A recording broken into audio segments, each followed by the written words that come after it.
There is a question that haunts every person who has ever stood at the edge of something wrong. Some place, some room, some moment, and felt everything inside them screaming to leave. Why didn't I run sooner? 3 young women asked themselves that question. 3 different cities, 3 different years, 3 different doors, but the same monster behind all of them. Tonight, on One Eye Opens, we go inside the network.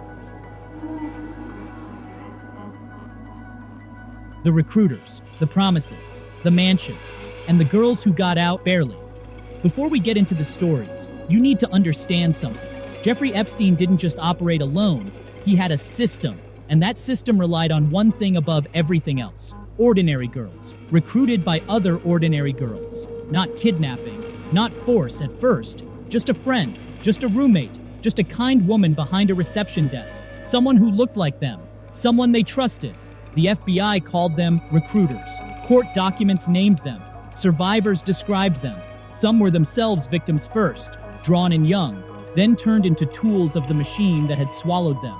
That is what makes this network so terrifying. It did not look like a monster. It looked like an opportunity. It looked like a way out of a paycheck-to-paycheck life. It wore the face of a friend.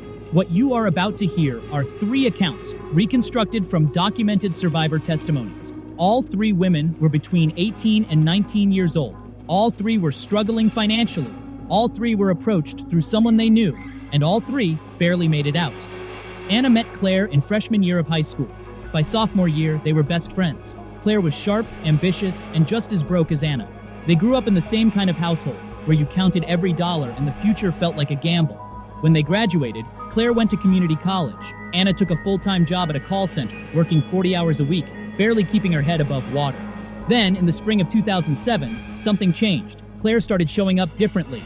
Designer bags, the newest iPhones, clothes that did not come from the clearance rack. Every time Anna asked, Claire had the same answer. A man named Jeffrey, a billionaire, very generous, very connected. Then Claire said something that would change everything. There was a trip, a group of girls, a private island, and Jeffrey had heard about Anna through Claire and wanted her to come too. Anna was 18 years old, exhausted from working 40 hours a week, and desperate for something better. She did not ask the question she should have asked. Why would a billionaire care about 2 random girls from Florida? She said yes. But first, Jeffrey wanted to meet her. Just a quick visit to his office, Claire said, just to make sure she was serious, just to see if she had potential. Come tomorrow, he said, and if it does not feel right, you do not have to stay. The next day, Claire drove Anna to an address in Palm Beach. But when they arrived, it was not an office. Behind a tall gate and high walls sat a massive private estate. Claire buzzed the intercom. The gate opened. And from that first moment, Anna said, something felt deeply wrong. The kind of wrong you feel in your chest before your brain catches up. The lobby had marble floors, museum-quality paintings on the walls, and a 20-year-old girl in a bikini walking past carrying drinks, not looking at them, not acknowledging them, just disappearing down a hallway like a ghost. Claire guided Anna inside. There was a massage table, exercise equipment, rooms with young women in them, fully dressed, quiet, seated, like they were waiting for something, or had stopped waiting a long time ago. They reached a door at the end of a long hallway. Claire knocked. The man inside was older, polished. His smile was practiced. He asked about the island trip, and Claire answered for both of them, cheerfully, almost robotically. We cannot wait. Then he walked to the massage table, ran his hand over it, and said he wanted to get to know the girls he was investing in first. A massage. Just a quick one. He does this with everyone. Anna's legs stopped working. She said no. She said she was leaving. And the mask came off. Jeffrey sat up slowly. His voice did not rise. It went very, very quiet. He told her she was making a mistake.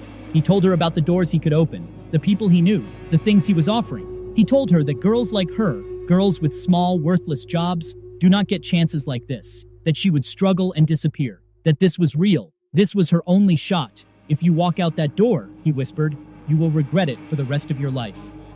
Anna ran.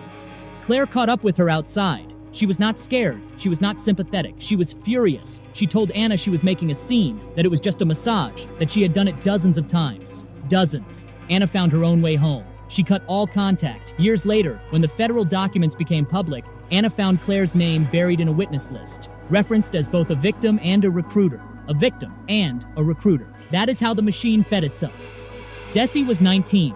She worked 5 days a week at a Target in West Palm Beach. She shared an apartment with 2 other girls because none of them could afford to live alone. One of those girls was Stacy. They were not close. But Desi noticed something about Stacy that the others could not explain. She always had money. When Desi asked, Stacy laughed and said she had found some easy work. Lucky, she said. Just lucky. Then one day, 2 weeks before it happened, Stacy pulled Desi aside in the kitchen. She had told her boss about Desi. Her boss was generous. He hired girls like them for small jobs, easy stuff, nothing she could not handle. And he had agreed to help. She showed Desi the Venmo. $500, one night, 5 hours. Desi said yes. That Friday, Stacy picked her up at 11:45 at night. Late, Stacy explained, because he was a night person. Slept during the day. Nothing weird about that. They stopped in front of a massive gate. Stacy buzzed the intercom. The gate opened. A long driveway stretched into darkness, flanked by palm trees. And at the end of it, a palace blazing with light.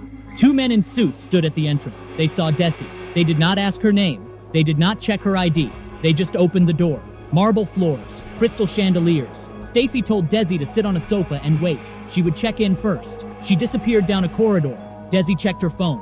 1:03 in the morning. No signal. Every Wi-Fi network was password protected. She waited 5 minutes. 10, 20. Stacy did not come back. Desi got up and walked toward the corridor. She called Stacy's name into the dark. No answer. She heard something, muffled, coming from behind a door at the end of a hallway. A door that was slightly open, warm light spilling through the crack. She pushed it open. What she saw, she did not fully understand at first. A man in a mask, someone with him. They turned slowly toward her, completely unbothered, as if her walking in meant nothing at all. The man stood up. Even behind the mask, she could tell he was old. He said Stacy had told him she needed money, that he had plenty, that all she had to do was make him happy. Desi said she wanted to leave. The man in the cat mask stepped toward her. She ran, through the corridor, through the entrance hall. The security guards were gone.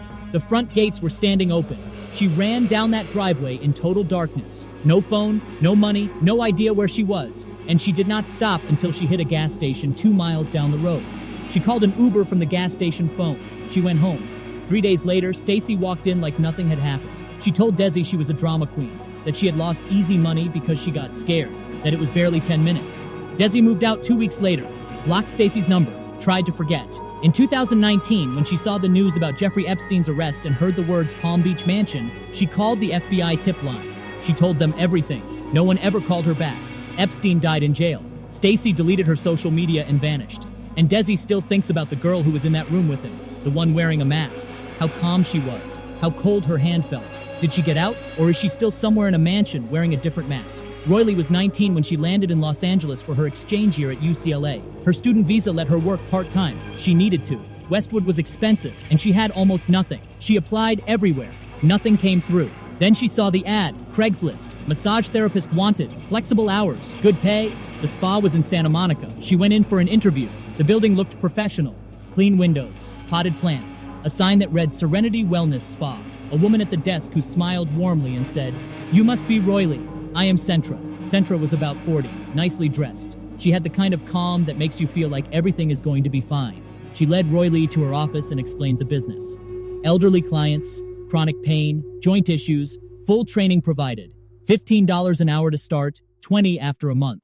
She even acknowledged how hard it was to be an international student. Roylee started that same afternoon.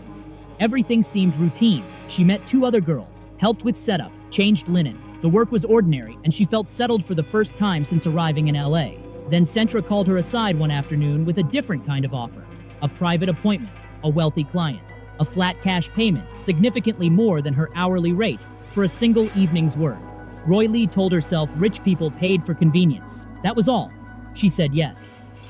That night she was running a little late. When she arrived at the spa, there was a black van parked outside, and from inside, she heard it before she understood it. Muffled sounds, a girl's voice. "I do not want to do this." 2 men. One of them had his hand over the girl's mouth.